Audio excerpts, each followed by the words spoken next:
Hola mi gente, ¿cómo están? Muy buenas noches. ¿Cómo han estado? Repito la pregunta. Espero que estén tan bien como yo he estado a lo largo de esta semana. Y justamente tocando a lo largo de esta semana hemos estado viendo diferentes temáticas que están iniciando, o mejor dicho, parten de un mismo tema, es decir, la familia. Esta bella palabra que puede significar tanto para algunos o muy poco para otros. Algo dramática a mi perspectiva, pero eso es lo que yo he considerado hasta la fecha del día de hoy. Para algunos puede ser algo magnífico, una sensación cálida, algo muy positivo en sus vidas, pero habrá situaciones en las que simplemente no sea así.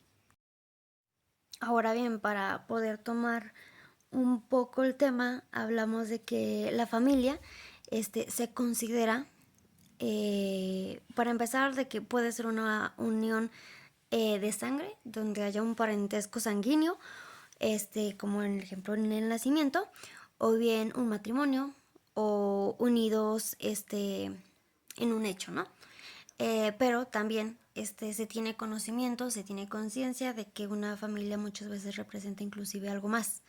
Algo más, por ejemplo, los hijos adoptivos, los abuelos que adoptan a un nieto, los tíos que deciden criar a alguno de sus sobrinos por diversas situaciones o por complejidades que pasaron en las situaciones de tantas personas. Pero justamente la familia es como una institución, o así se considera, una institución fundamental para la sociedad, porque cumple con funciones claves para la socialización, el cuidado, la educación y apoyo moral en sus miembros.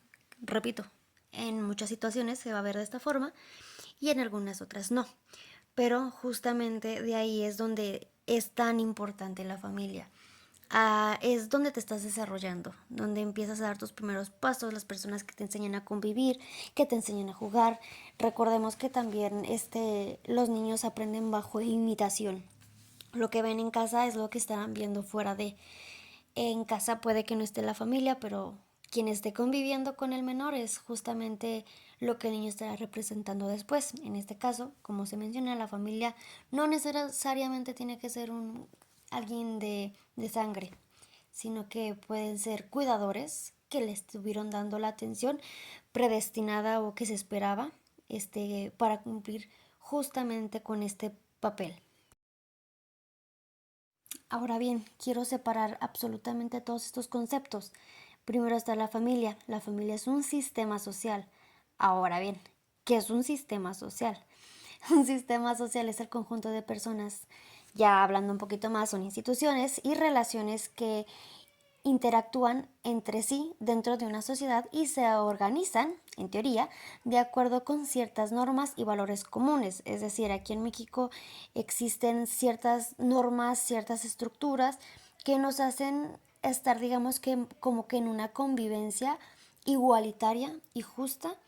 Este, Tenemos normalmente como que las mismas ideas, no exactamente las mismas, no exactamente las mismas costumbres, pero sí digamos que normas, valores, leyes, ideas, por ejemplo, de los roles, que se tienen, digamos que, como que no escritas, pero bueno, lo típico, la regla no escrita, donde se tienen ya unas ideas o conceptos dentro de una población. Un ejemplo, la educación. Aquí en México se tiene esta idea, dependiendo en qué institución, pero normalmente se tiene esta idea de que, pues sí, la escuela es buena, la escuela te ayuda en esto y lo otro y te da tales herramientas, pero no se tiene tan estricto el estudio a comparación de otros países, como por ejemplo Corea, que ahí es muchísimo más estricto. Se tienen normas sociales más, ¿cómo decirlo? Detalladas. Por ejemplo, esta idea que tienen de no hacer ningún ruido en no sé qué examen. Entonces, bueno, es la diferencia de. Ahora bien, quiero separar absolutamente todos estos conceptos. Primero está la familia. La familia es un sistema social. Ahora bien, ¿qué es un sistema social? Un sistema social es el conjunto de personas, ya hablando un poquito más, son instituciones y relaciones que interactúan entre sí dentro de una sociedad y se organizan, en teoría, de acuerdo con ciertas normas y valores comunes. Es decir, aquí en México existen ciertas normas, ciertas estructuras que nos hacen estar, digamos que como que en una convivencia igualitaria y justa. Este, tenemos normalmente como que las mismas ideas, no exactamente las mismas, no exactamente las mismas costumbres, pero sí digamos que normas, valores, leyes, ideas, por ejemplo, de los roles, que se tienen, digamos que como que no escritas, pero bueno, lo típico, la regla no escrita, donde se tienen ya unas ideas o conceptos dentro de una población.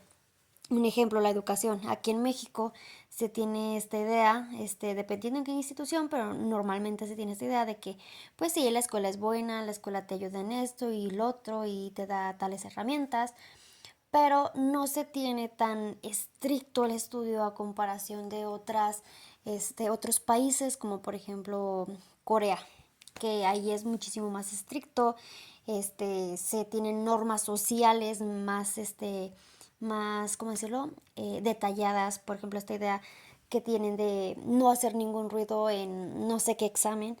Entonces, bueno, es la diferencia de...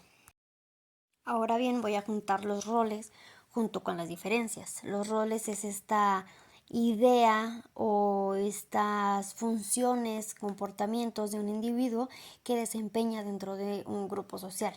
Están definidos por las expectativas sociales o los grupos en cuestión.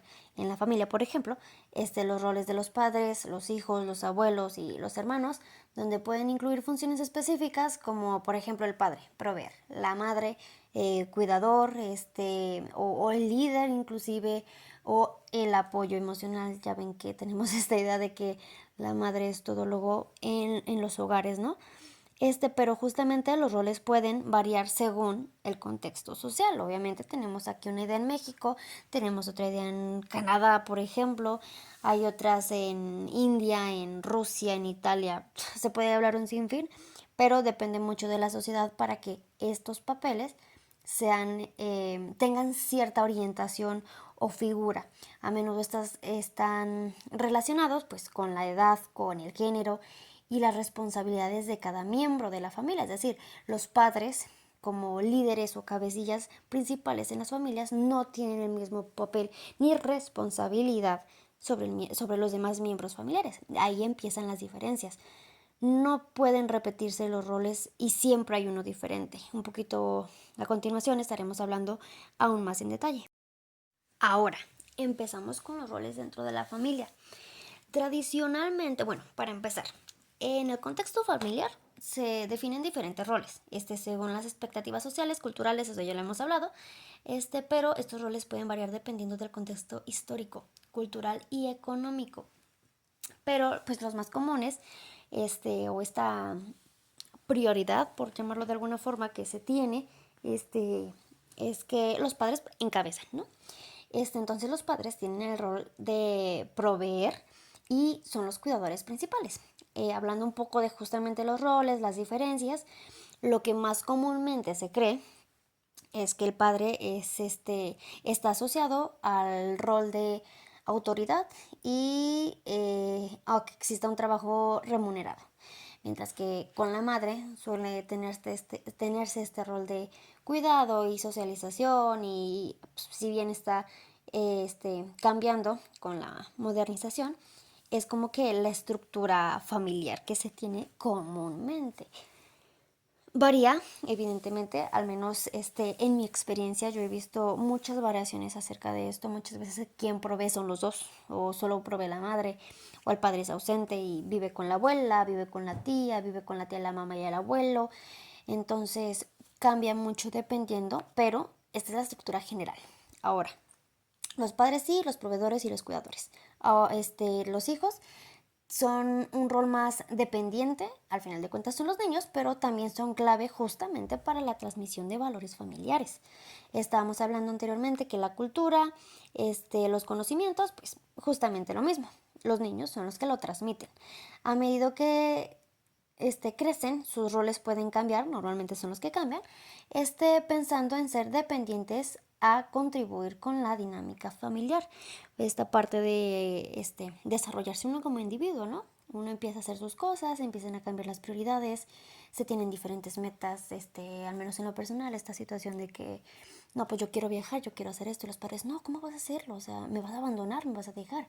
O por el contrario de que, hazlo, o sea, si tienes la oportunidad, por favor, hazlo y enaltece y crece en esto. Depende mucho de la familia, es cómo se va a ver, pero justamente los hijos es la transmisión de valores. Los padres que son más tradicionalistas, pues quieren transmitir esto. Los que son más liberales, pues justamente quieren transmitir esto. En cuanto a los abuelos, en muchas familias los abuelos asumen el rol de apoyo, proporcionando cuidados y o asesorías o asesoramientos. Es lo que anteriormente mencionaba. Normalmente no. Más bien, hay situaciones en las que el padre es ausente, o los dos trabajan, y los padres son las figuras paternas de los niños, que luego llega a diferentes modificaciones, porque también está esta idea y normalmente es también esta costumbre de que los abuelos, son los que están chiqueando constantemente a los hijos. Y luego existen conflictos o hay riñas entre los padres y los abuelos porque pues el niño se está malcriando o no tiene una buena alimentación, etcétera. Finalmente están los hermanos. Los hermanos desempeñan el papel importante en el desarrollo emocional y social de los niños.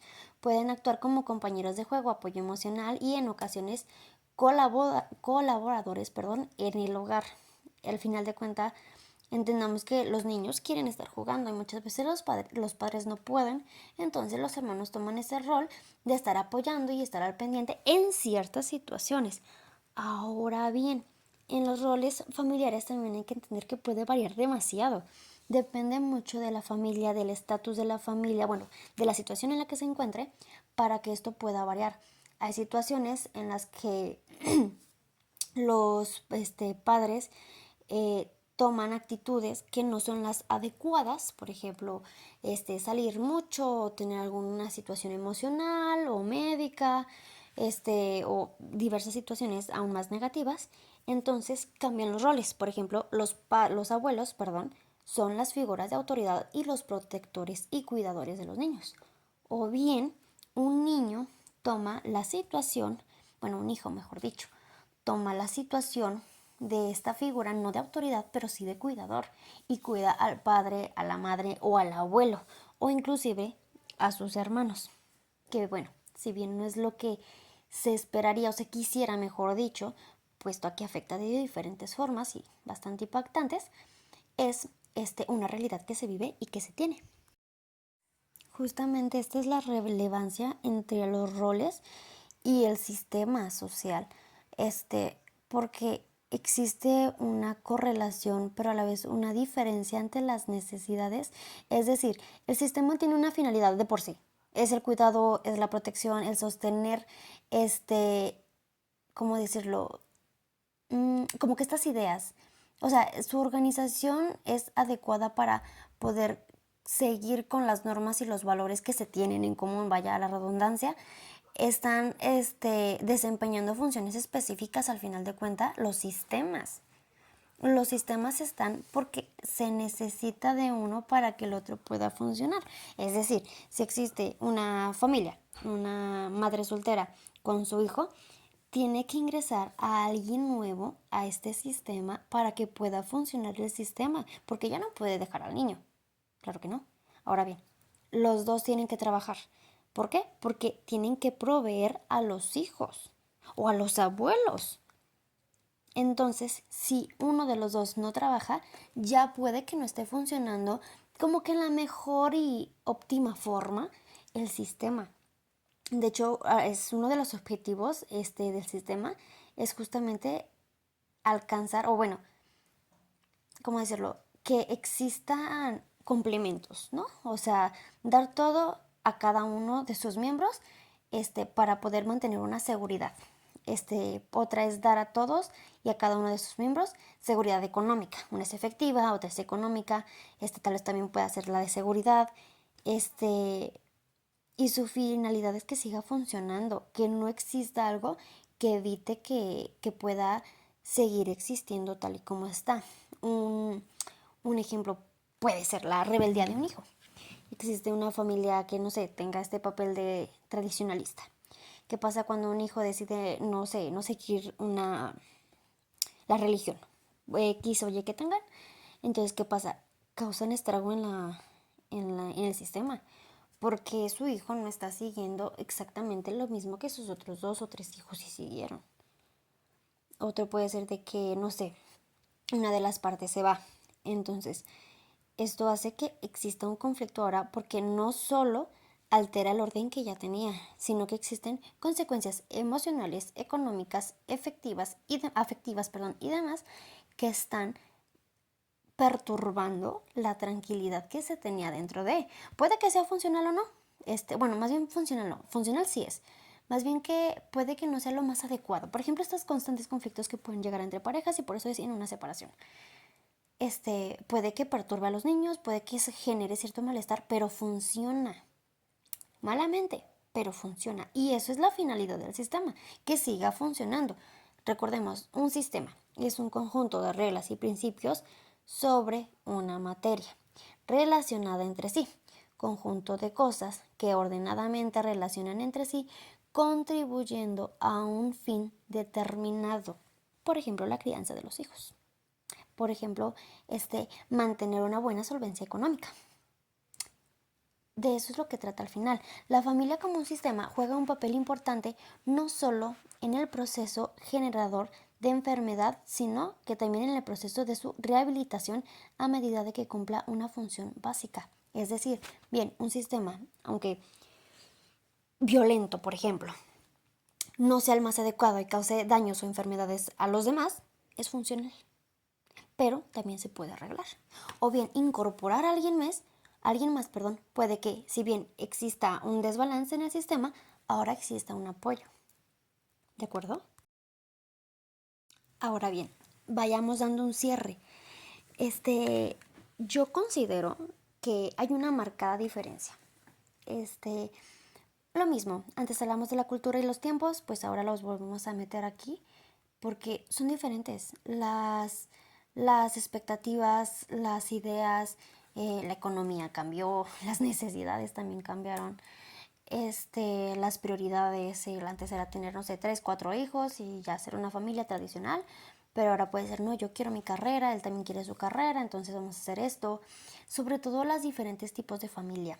Antes se reconocían más que nada al papá y a la mamá con sus hijos, pero ahora conocemos que hay diferentes tipos de familias.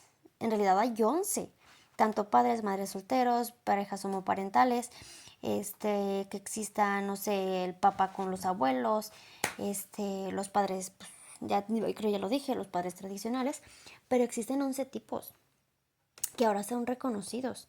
Y justamente la importancia de reconocerlos es para poder comprender las diferentes perspectivas y vivencias que tienen las personas.